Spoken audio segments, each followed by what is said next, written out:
Welcome, friends, and thank you for joining us today. It is a very auspicious day in terms of planetary evolution. For as many of you know, this is the day of the conjunction, the exact moment of the conjunction of Jupiter and Uranus in Taurus.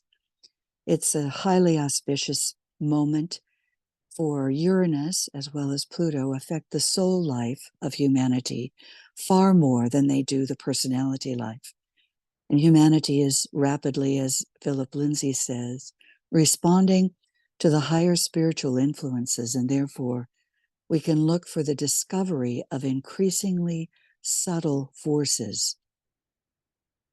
This is amplified, of course, by the energy of the incoming Taurus full moon, the Wesak Festival. And we'll be able to see that Jupiter will vastly amplify the effect of Uranus. Uranus, the planet of transformation, the planet of innovation and revolution. And this is combined then, as Philip says, with the expansive and exploratory nature of Jupiter, the heart of our solar system, the heart of the sun in physical form, in the planetary form, and will represent a huge acceleration in the awakening of human consciousness. So we come together on this auspicious day to further open to the energies of Taurus in this part 2 as we move forward together. May the holy ones, whose disciple I am, show me the light I seek. Give me the strong aid of their compassion and their wisdom.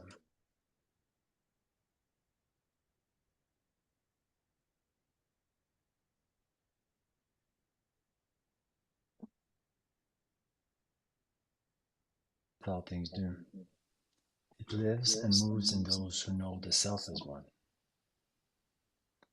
May that peace brood over us, that power uplift us, till we stand where the one initiator is invoked, till we see his star shine forth.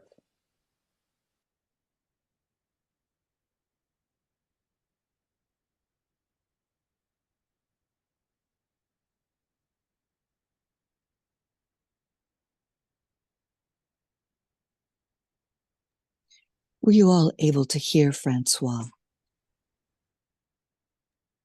Yes, but it had an echo. So there was like a double speech. Okay. Catherine, would you read the mantram for us, please? Okay. May the holy ones, whose disciple I am, show me the light I seek. Give me the strong aid of their compassion and their wisdom. There is a peace which passeth understanding. It abides in the hearts of those who live in the eternal. There is a power which maketh all things new. It lives and moves in those who know the self is one. May that peace brood over us, that power uplift us, till we stand where the one initiator is invoked, till we see his star shine forth.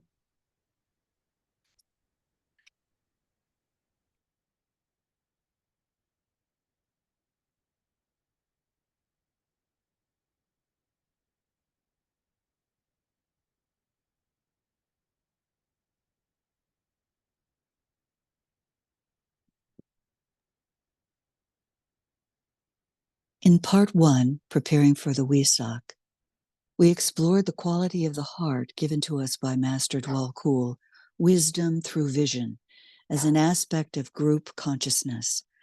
We looked at incentive and visualization leading to visioning of the higher relationships, the Ajna Center as the new group of world servers. We will continue with those themes today and add that of intuition. Martine. The keynote of illumination, of vision, of sight, or of spiritual perception and of the fusion of the Occidental or the mystic way are dominant in this cycle. The Buddha summed up in himself all the light of the past as far as humanity was concerned.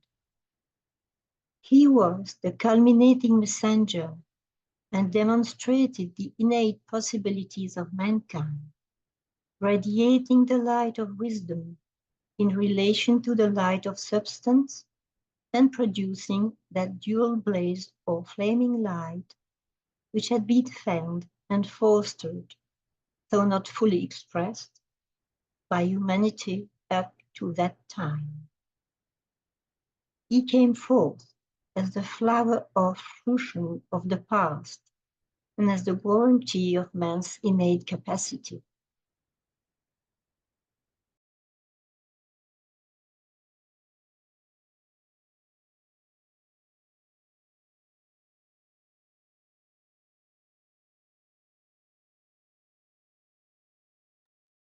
Go forth.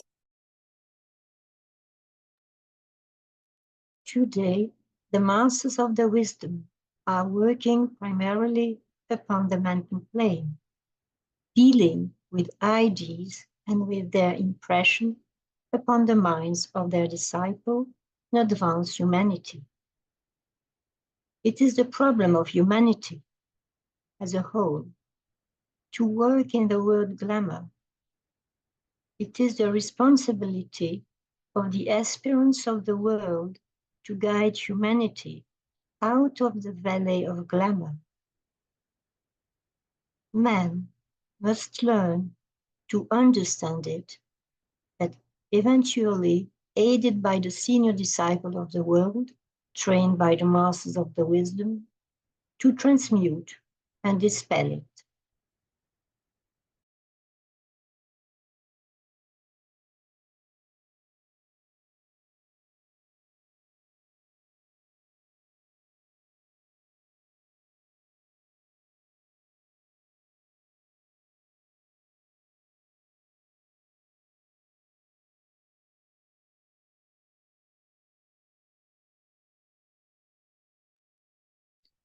Catherine, would you do this for us, please? Let us visualize from Master Decay on uniting soul, mind, and brain. The base of the triangle is on the mental plane, where I work and where dwells and works your soul. The lower point or apex touches the top of your head. Then see pouring down via the triangle a stream of light, golden in color and not white. It is more light orange than white. See this flooding your whole body. We have a diagram.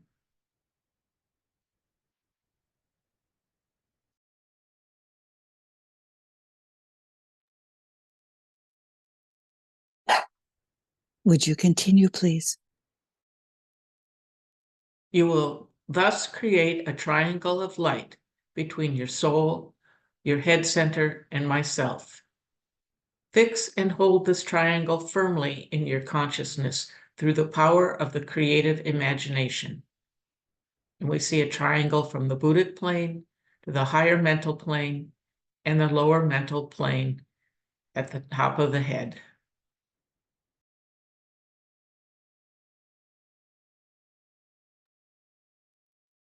In the coming time before the festival itself, in creating this visualization, attempt to create also the higher triangle that is formed at the point of the Wesak moment. The Buddha, the highest point, connecting with the higher mental plane, the hierarchy, and streaming down to the lower mental plane, humanity, the brain of the planetary logos.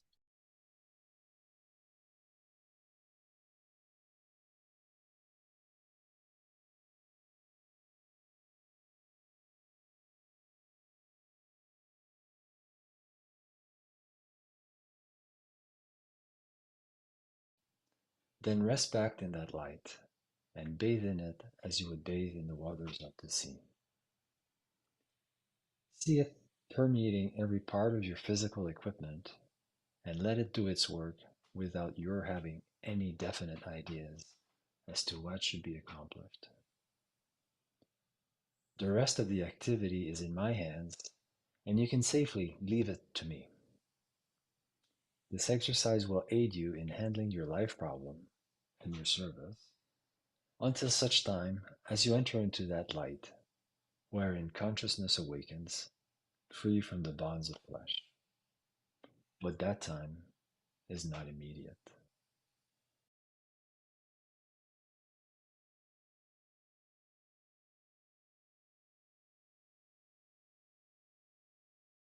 Let us affirm together. The golden rays that issue from the heart of the sun pour forth and bathe my soul in the soul of all created forms. Within those forms, the life of God awakens, and the power of God streams forth as will, as dedication to the plan, as strength to work and give, as must a son of God.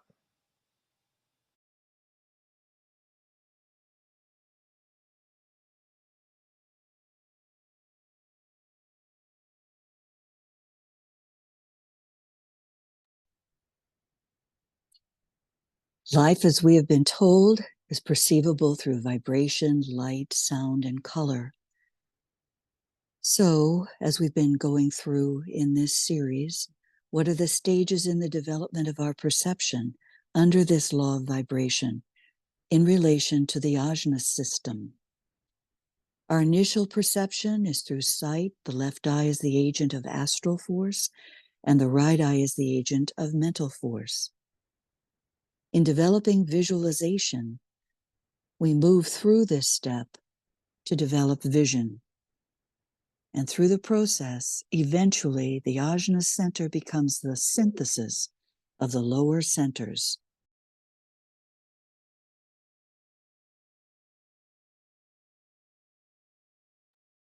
So let's continue thinking of the new group of world servers as the ajna center of our planetary logos, developing and becoming more cohesive.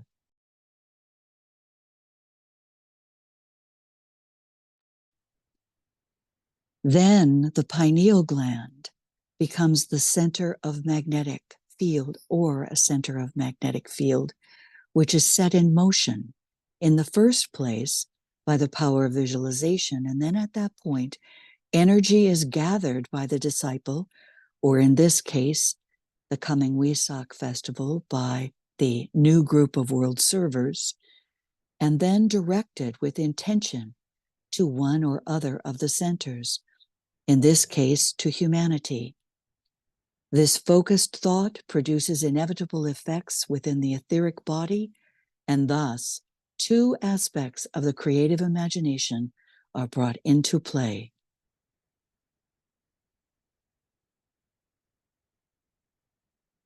The ajna center, when fully opened, becomes the organ of idealism. That is a goal for the new group of world servers as the ajna center of our planetary logos, and eventually the goal for humanity. The spiritual third eye develops over time, and the ajna center becomes this radiant organ of idealism, and the spiritual will grows steadily.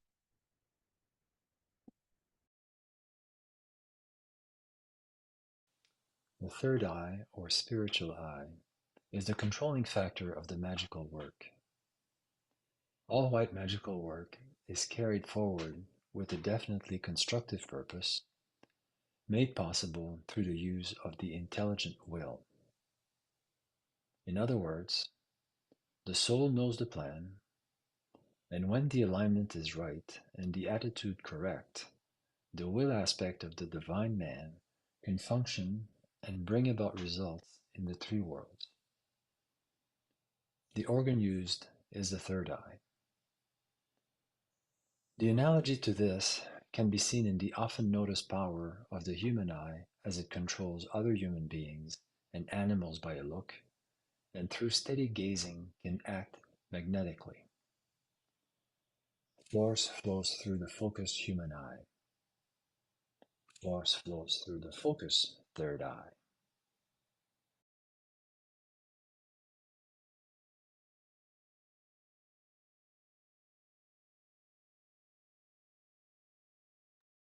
Catherine Blanford, would you do this for us, please?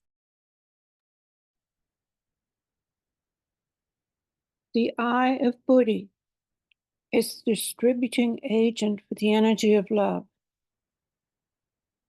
As the aspirant develops, he becomes aware of the light. I refer to the light in all forms, veiled by all sheaths and expressions of the divine life, and not just to the light within the aspirant himself. As his awareness of this light increases, so does the apparatus of vision develop, and the mechanism whereby he can see things in the spiritual light comes into being in the etheric body. That your knowledge may be transmuted into wisdom, and the eye of vision control your living processes, and all your undertakings is the desire, deep within my heart, for each and all of you, your master, friend, and teacher, the Tibetan.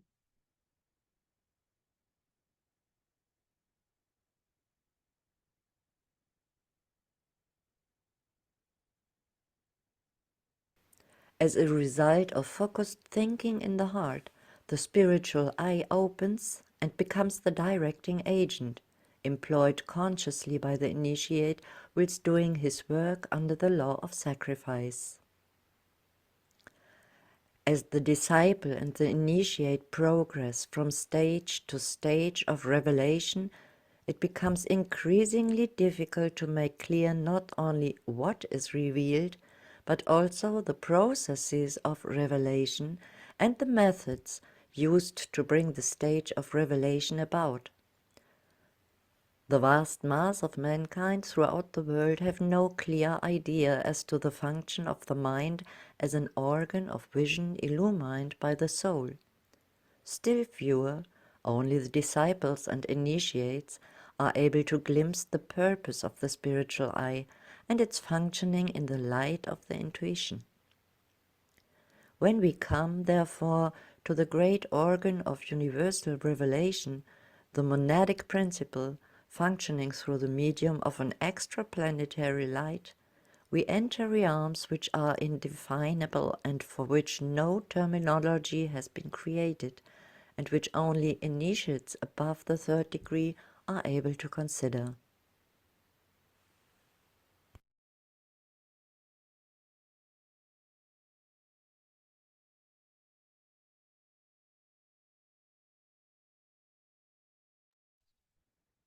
Think of this also in terms of the role of the new group of world servers.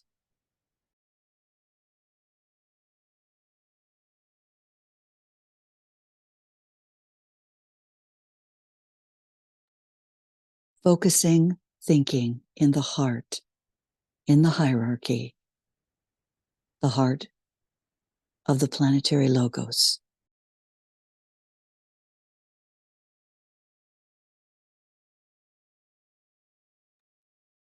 An image to help us visualize the transference from the spiritual eye with spiritual discernment, responding to group vibration and spiritual telepathy, reaching into the Buddhic plane, where a dynamic soul life with many vortices is penetrating the Buddhic life and bringing intuition, divine vision, healing, and comprehension in sparks to awaiting humanity.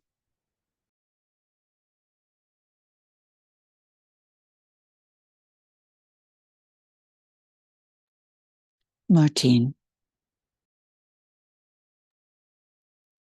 intuition and telepathy in its purest form are two results of illumination upon the mind.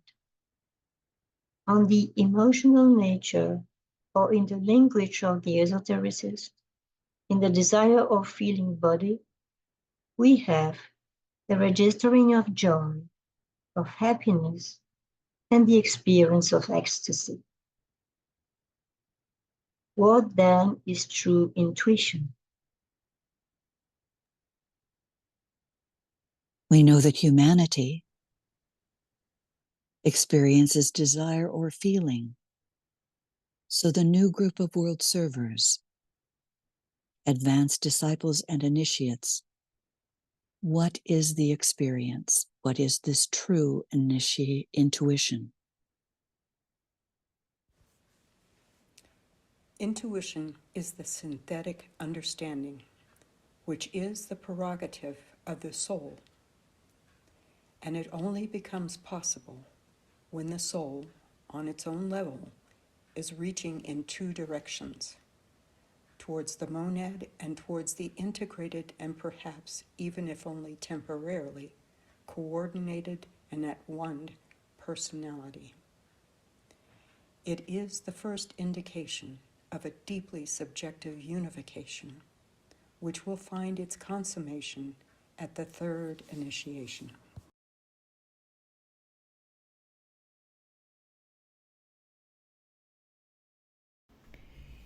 Intuition is a comprehensive grip of the principle of universality, and when functioning there is, momentarily at least, a complete loss of the sense of separateness. At its height point, it's known as that universal love having no relation to sentiment or affectional reaction, but is predominantly in the nature of an identification with all beings. Then, is through compassion now, criticism becomes impossible. Then, only, it's the divine germ seen as latent in all forms.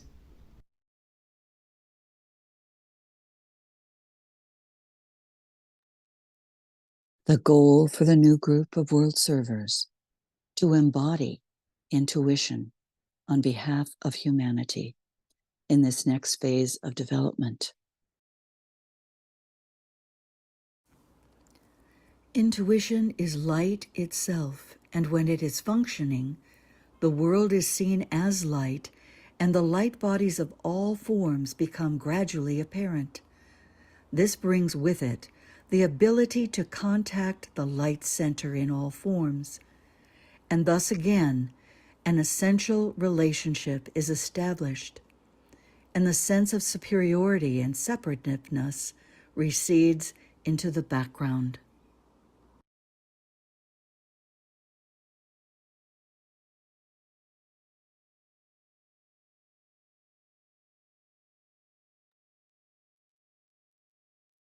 Thinking in terms of higher and lower, this puts the concept into relation to the spiritual triad.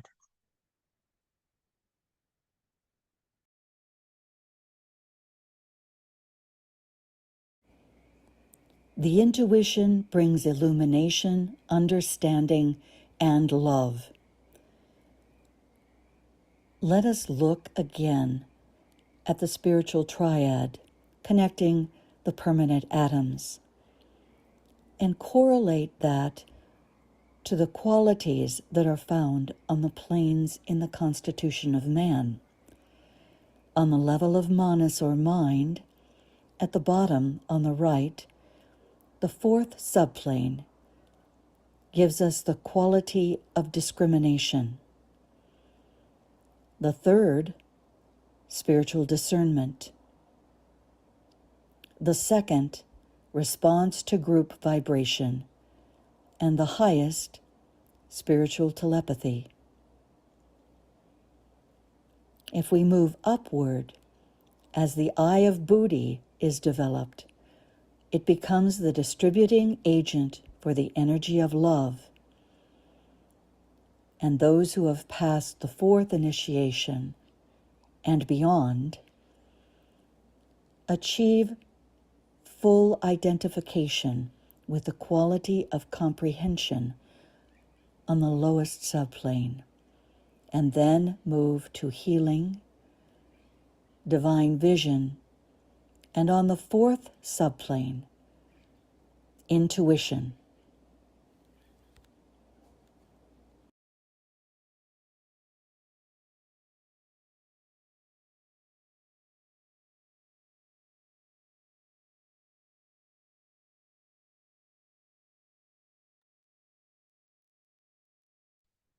As we approach the Wesak, think of this relationship as we subjectively join the hierarchy in the valley and turn our attention and await the Buddha.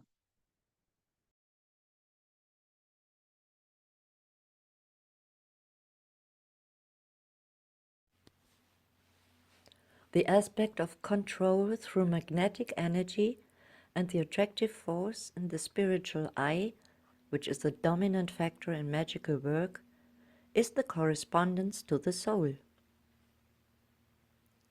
In a most mysterious sense, the soul is the eye of the monad, enabling the monad, which is pure being, to work, to contact, to know, and to see. It is the eye of vision. By its means, the spiritual man sees behind the forms of all aspects of divine expression. He becomes aware of the light of the world and contacts the soul within all forms.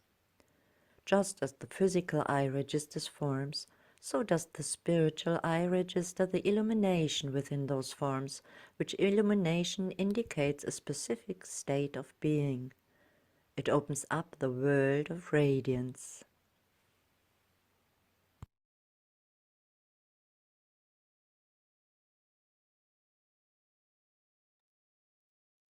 May we begin to embody that radiance.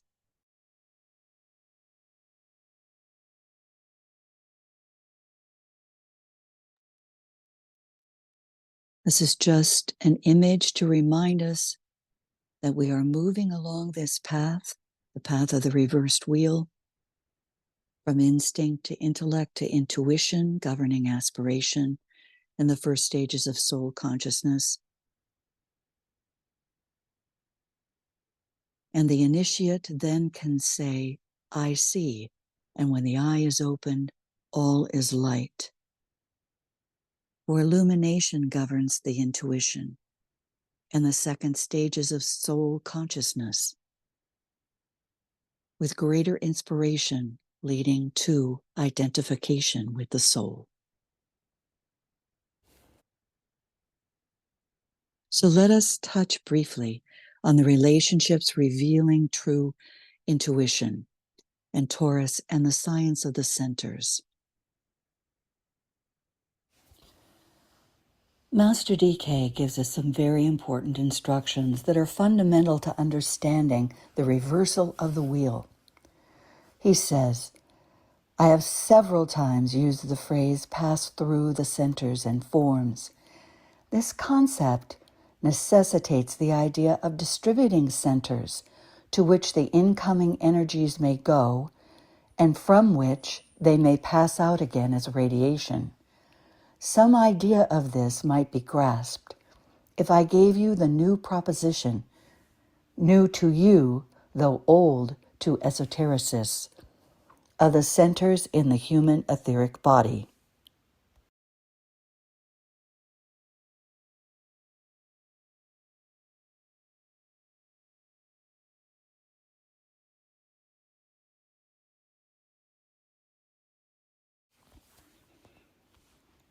Let's take a moment to look at this beautiful image given to us by Alex Gray. His visualizations and the images that he developed gave so many people an understanding, or at least a way of visualizing the etheric web of the planet, interlocking all beings, all kingdoms, even into the human etheric body.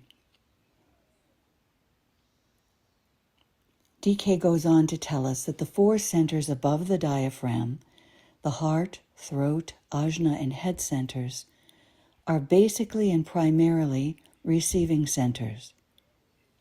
The centers below the diaphragm, the base of the spine, the sacral, solar plexus, and spleen centers, are galvanized into activity by the four higher receiving centers.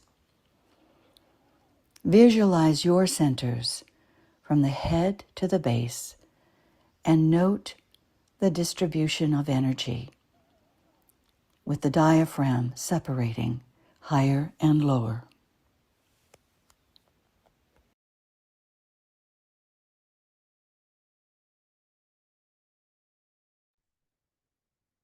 And then visualize the higher centers of the planetary logos, the head center, the spiritual pineal gland, Shambhala, the ajna center, the new group of world servers, the throat center, humanity, and the heart center, hierarchy,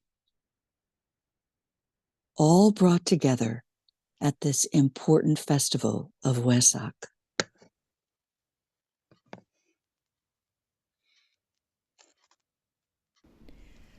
When the world teacher initiates, at the first and second initiations, the direction of the triad force is turned to the vivification of the heart and throat centers in their position of synthesizing the lower.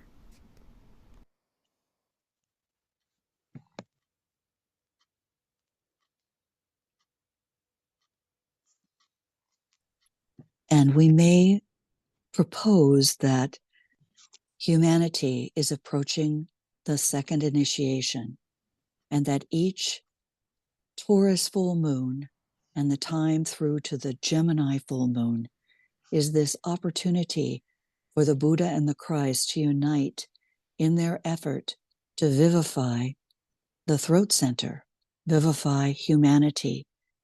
And the new group of world servers plays a key role at this time in that function.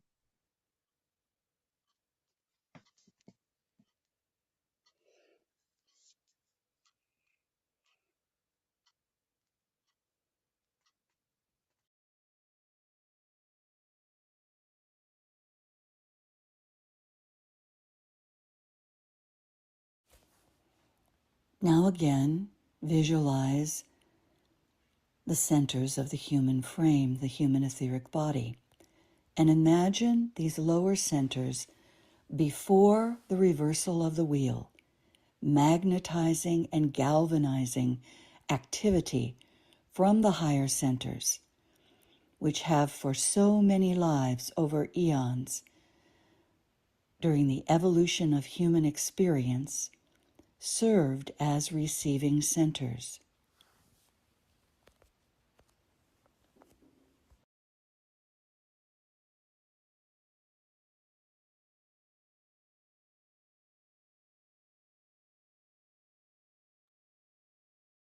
And consider the state of humanity today. Is humanity ready to reverse the wheel?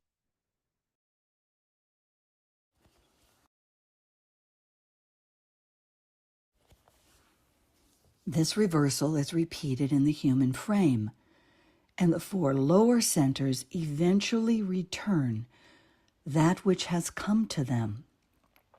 They thus reverse the process normally followed, and on the reversed wheel, the centers above the diaphragm become radioactive, dynamic, and magnetic. So you can imagine humanity slowly over eons, the shift in activity from the lower to the higher.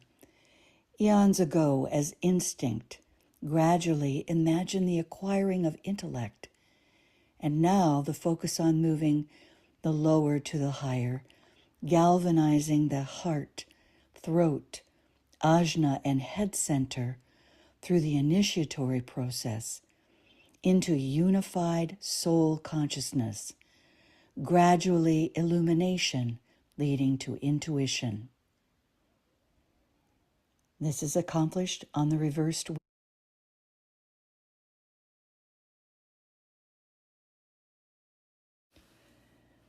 Master DK concludes this section telling us that this is an intricate occult study and is concerned with the response of the etheric body to the incoming energies.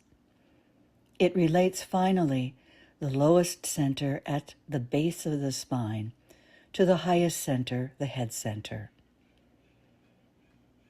This is a correspondence to the relation of the earth to the sun. Think this out.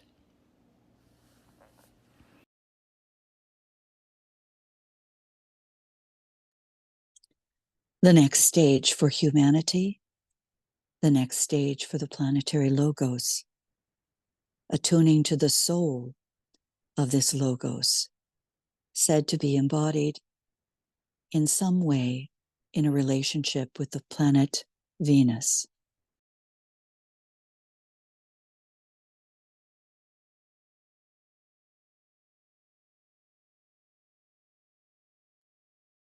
So let us use vision to achieve the keynote, the keywords of Taurus. I see, and when the eye is opened, all is light. And we begin to assume our role as part of the new group of world servers, the Ajna Center of the planetary logos. Martine, would you read this for us, please? An important relationship as we attempt to understand the eye of vision, as above, so below.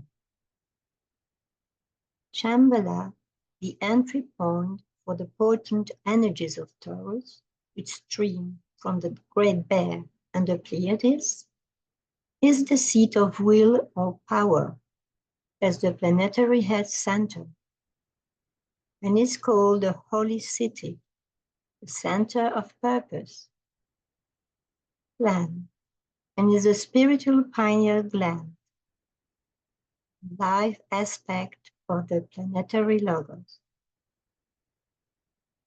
The ruler of Shambhala is Sanat Kumara. He is the Lord of the world, also known as the Ancient of Days, and in ancient texts, the Melchizedek.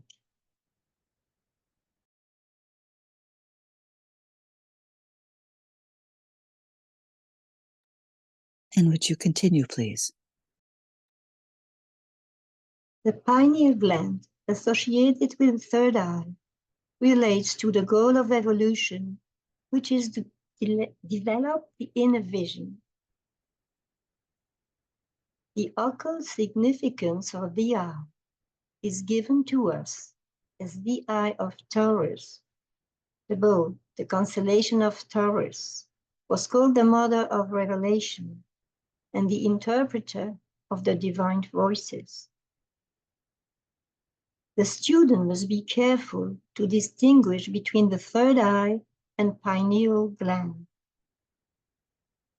The long past physical manifestation of the third eye is dead and acts no longer. It left behind a witness to its existence, the pineal gland.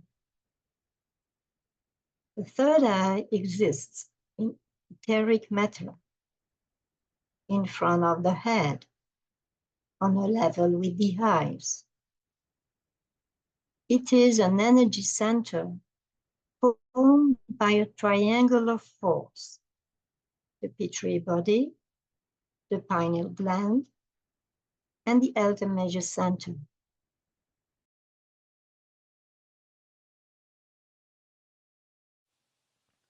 Fundamental to understanding of the reversal of the wheel. The open or third eye does not convey direct clairvoyance, but is the organ through which direct and certain knowledge is obtained. The initiate directs the eye towards the essence of things. The third eye must be acquired by the ascetic before he becomes an adept, a 4th degree initiate.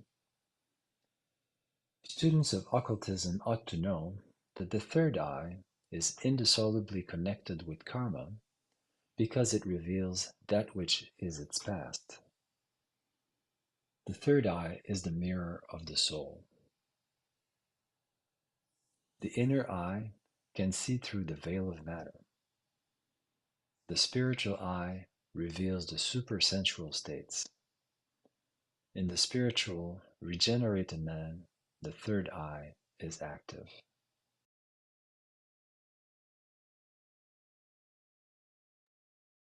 And so again, we can make application to the role of the new group of world servers in relation to this spiritual third eye that is opening.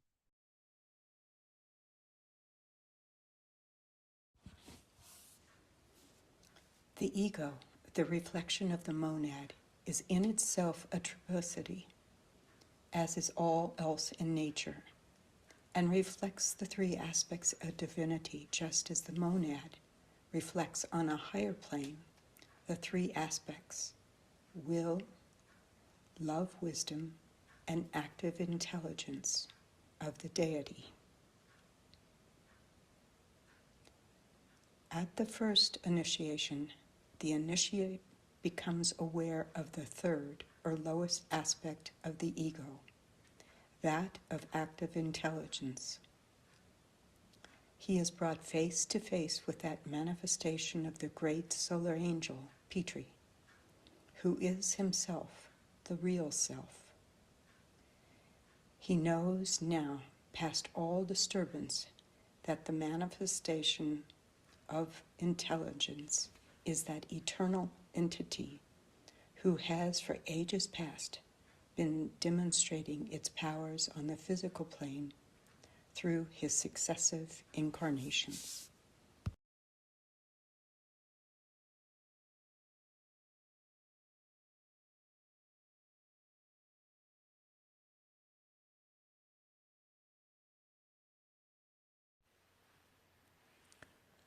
Taurus and the throat center and Sirius are related to the first initiation.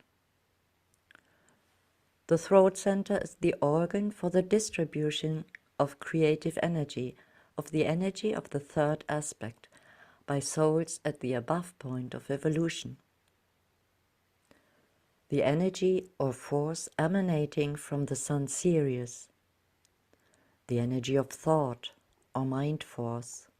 Sirius acts as the transmitter, whence emanate those influences which produce self-consciousness in man. During initiation, by means of the rod of initiation, this energy is momentarily intensified and applied to the centers of the initiate with terrific force. This increase of mind energy results in an expansion and an apprehension of the truth as it is, and is lasting in its effects. It is felt primarily in the throat center, the great organ of creation through sound.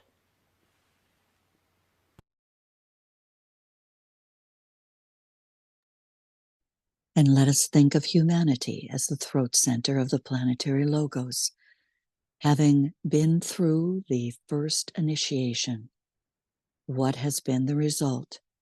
This inflow of energy, of thought from Sirius, acting as the transmitter, and this great center of humanity, said to be the brain of the planetary logos, now has an activated throat center, this great organ of creation through sound.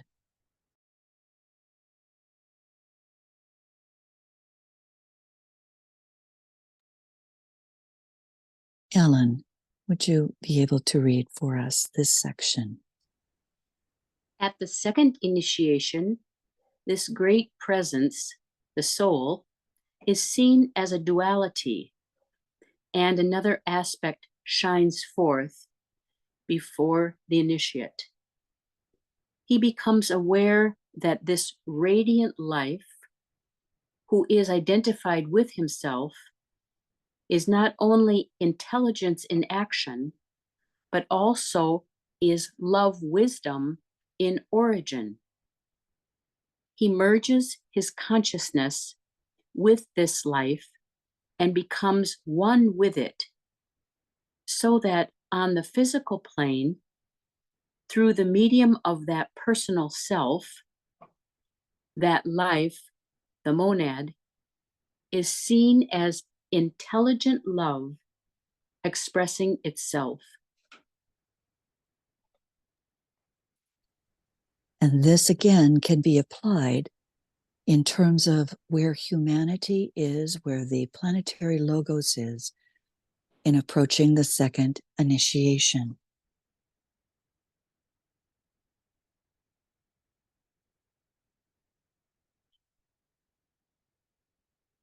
And I would ask you to turn your camera off if you happen to have activated it. Thank you.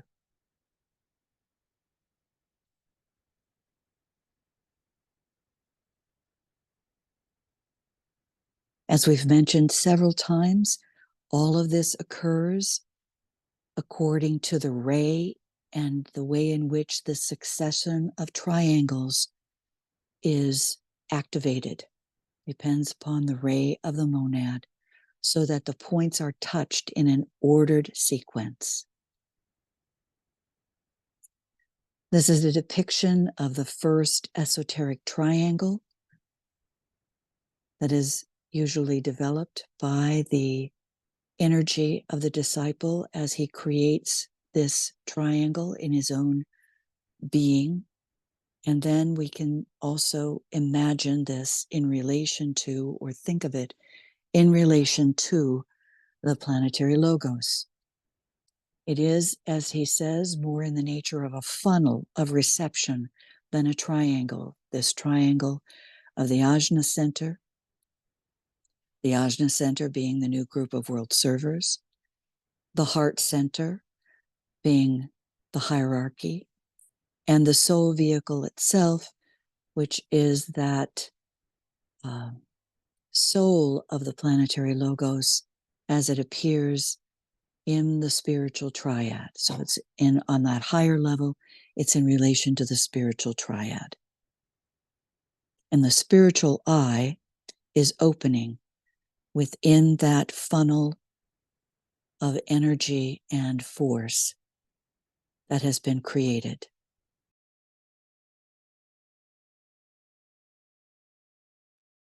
Another triangle or funnel of reception is that which is the Ultimature Center, which is the combination and cohesion of the energies brought through from the lower centers to the point at the base of the spine, outside the back of the neck, and the pineal gland and the pituitary body, which then acts as a funnel, and the energy from the soul vehicle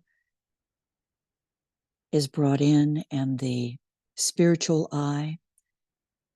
And we may also consider this in relation to our planetary being, the Ultimature being that part of the spiritual triad that is bringing forth the energies of the 7 ray ashrams into that point of synthesis at the base of the spine, which we might imagine to be the triangle of the Manu, the Christ, and the Mahachohan, brought into relation with the brain, which is humanity, and particularly the new group of world servers, the spiritual eye, and that brought into relation with the highest, which is the center of Shambhala, and what is achieved in that funnel of relationship that we are told is being activated at this point in time at the Wesak, as DK described, those higher energies being able to be transmitted and translated into these great relationships in the Wesak Festival, and then carried forward to the Gemini Festival. He goes on to tell us that we're at a point in our development where the helping of others must be our constant outlet, beginning with our home circle and reaching out to our fellow disciples and our environment. It's not for us the adding of increased work, but the constant inner pressure of constructive thinking. The constant inner pressure of constructive thinking, focusing us always to the mind. In all groups, each unit contributes somewhat to the group thought content. He goes on to say that the contribution must be pouring in of mental devotion, thus stimulating the clear shining of the group aspiration and love. That which you have to give must be brought down from the levels of consciousness, which are abstract, mystical, or egoic, and contact must be made with the physical plane and through the physical brain awareness. This is such a beautiful description of our work. The group thought content, we're contributing that and bringing it down and pouring it into every single group that we are part of as we activate our consciousness onto the physical plane and through physical brain awareness. He tells us the process follows 3 lines. Naturally, our individual effort, using the technique of detachment, dispassion, and discrimination, which the Buddha teaches and taught. And then group initiation, which is made possible by the self-initiated effort of the individuals, following out the injunctions of the Christ, and leading to a complete subordination of the personality and of the individual unit to the group interest and the group good. In this case, the new group of world servers, individual group serving as part of the ashramic efforts, and the group good that's being demonstrated on the physical plane through your specifically assigned projects and engagements. And then group endeavor carried forward as a group to love all beings and to apprehend and understand the true significance of the Aquarian technique of group love and work.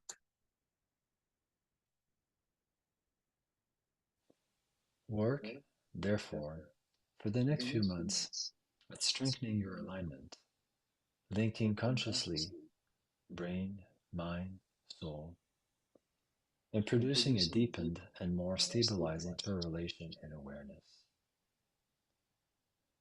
Use the imagination while so doing, and for 3 minutes each morning, stand before the window and visualize your head, the area around it and in it, as a center of force into which is streaming a ray or beam of light from the soul, the oversoul.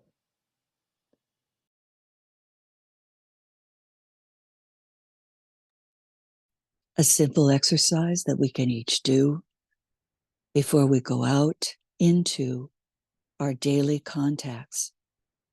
And this enables us to bring that soul light, soul consciousness into every activity.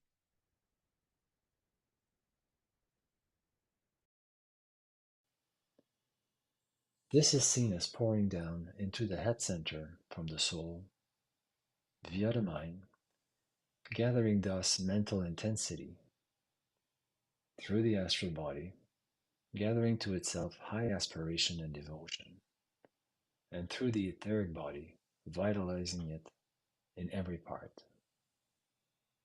Thus it streams into the head. Then,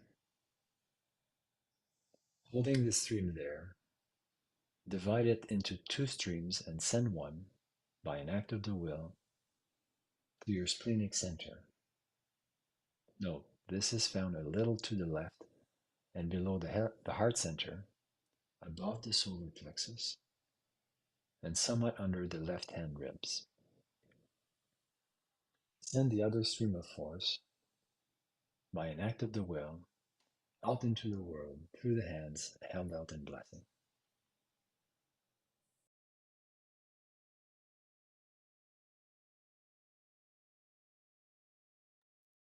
Again, a very short, potent, and yet easily achieved focus at the beginning of each day.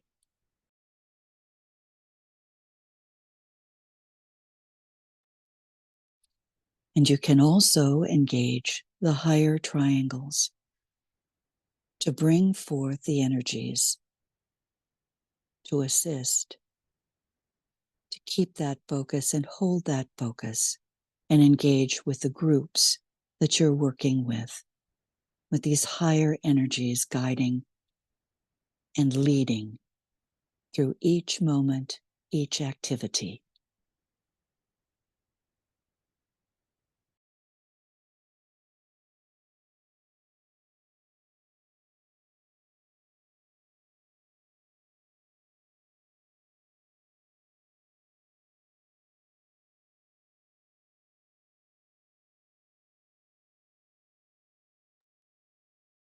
Envision these great triangles superimposed, leading through and to the point of entry in each group, vitalizing the soul consciousness in each group member and in humanity as a whole.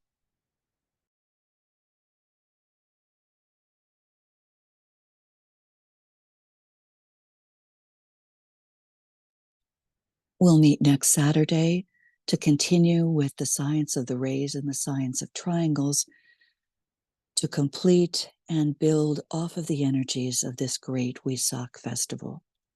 Consider some of the more technical terms and relationships as we continue in our effort to understand as above, so below in relation to the new astrology.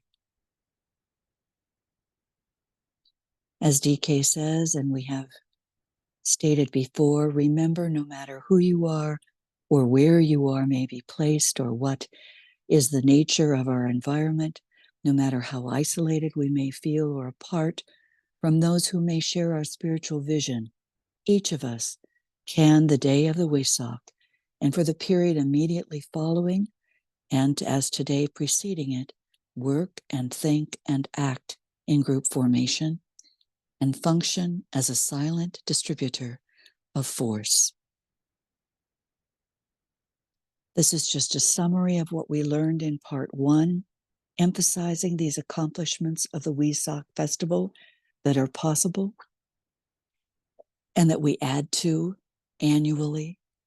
Release of certain energies, those great energies that will stimulate the spirit of love and brotherhood and goodwill on earth.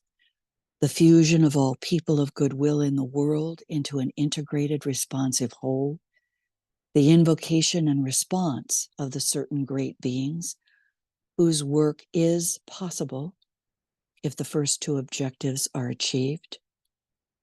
And the evocation from the inner side of a strenuous, note the word strenuous, for that is the word that the Buddha used in his final sermon, which is repeated for us at the time of the Gemini festival. Strenuous, thoughtful, and mindful. And the one-pointed activity on the part of the hierarchy of masters. In the work of world direction, utilizing the hierarchy, the new group of world servers, all those of goodwill who are working actively, and the masses of men and women who have responded to the ideas which have been set forth. We work together in harmony at the time as we prepare for the Wesak. And let us close with the sounding of the final stanza of the great invocation that was sounded by Misha from the Ukraine. From the point of light within the mind of God, let light stream forth into the minds of men. Let light descend on earth.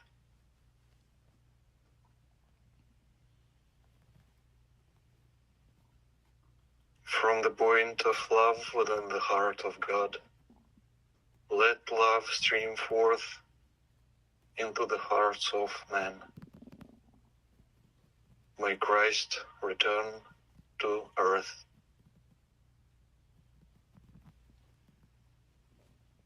From the center where the will of God is known, let purpose guide the little wheels of men, the purpose which the masters know and serve.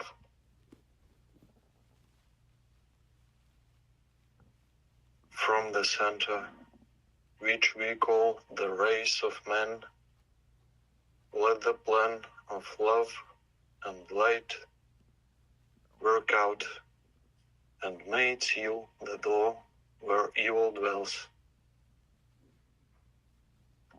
Let light and love and power restore the plan on earth.